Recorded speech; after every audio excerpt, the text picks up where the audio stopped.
designed today's program around three key topics: Web3, and the question is, what is Web3 and what does it mean? Platform design, and how do you design platforms, not just platforms that are easy to use, but platforms that allow you to make the right decisions. And the last topic was, we just talked about it, how do you scale sustainable platforms and how do you empower the circular economy? So I'd like to take 5 minutes really to come back briefly on each of these topics. So the Web3 is a new concept, and you've got lots of definitions. And it feels a little bit like the early 90s when the web started, in 94, 95, and everybody's talking about the technology, and you've got lots of acronyms around, and like HTML, TCP/IP, FTP at the time.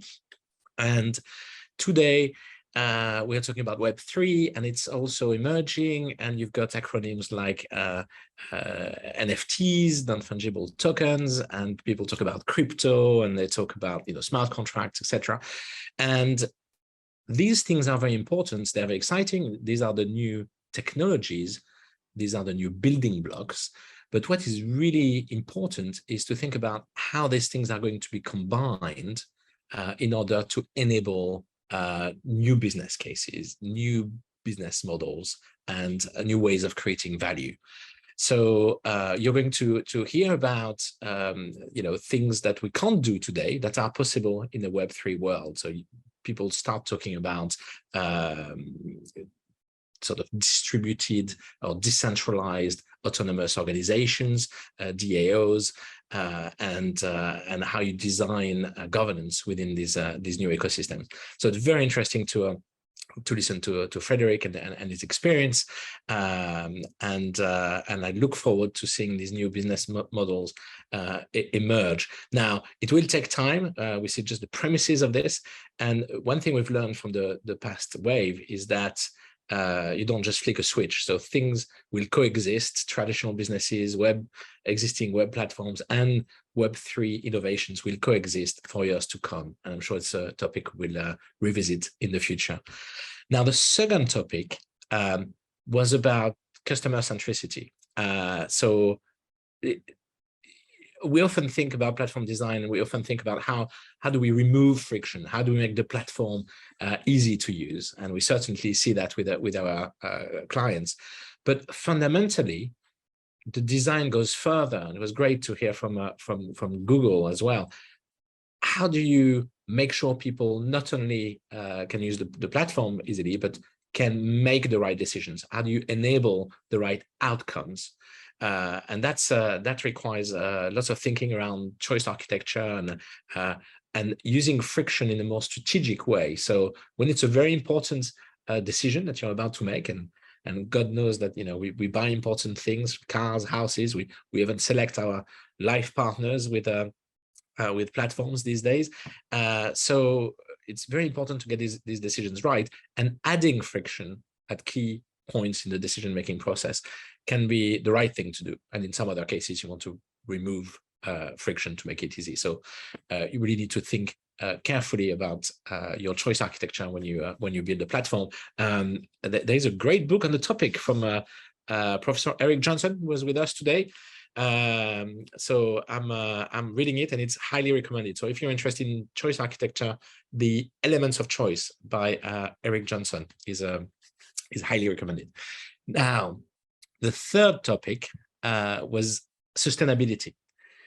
And sustainability is increasingly important. Too Good To Go reminded us that more than 30% of all food is being wasted. Clearly not possible. Food is becoming an increasingly scarce resource, so we really need to look at that. Refurb was talking about the e-waste category. It's the fastest growing category of waste. So it's all the electronic devices we've got around the house, and how do you give them a new life? How do you recycle them in the process? And Refurb was the company we heard from.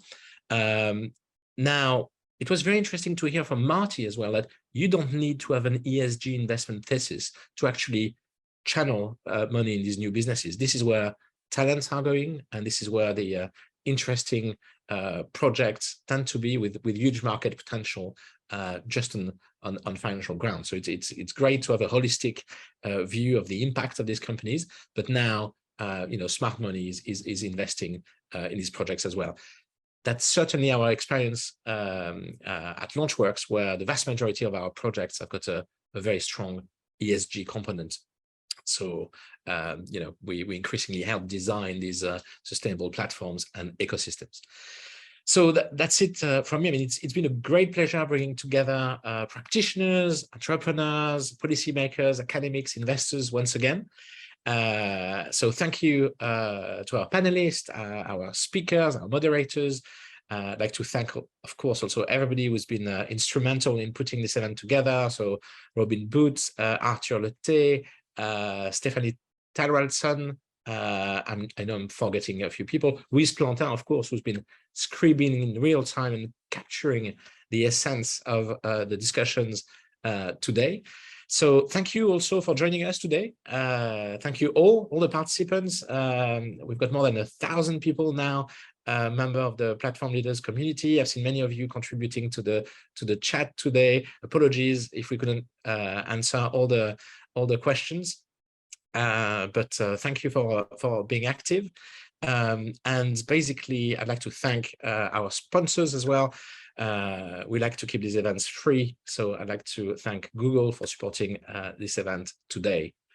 So we look forward to seeing you later on this year, and we've got great plans for Platform Leaders, some online, some offline. So you will hear more about this in the weeks to come. So I'm going to leave you with the animated version of the illustrated summary of Louise Plantin, and that's all from me.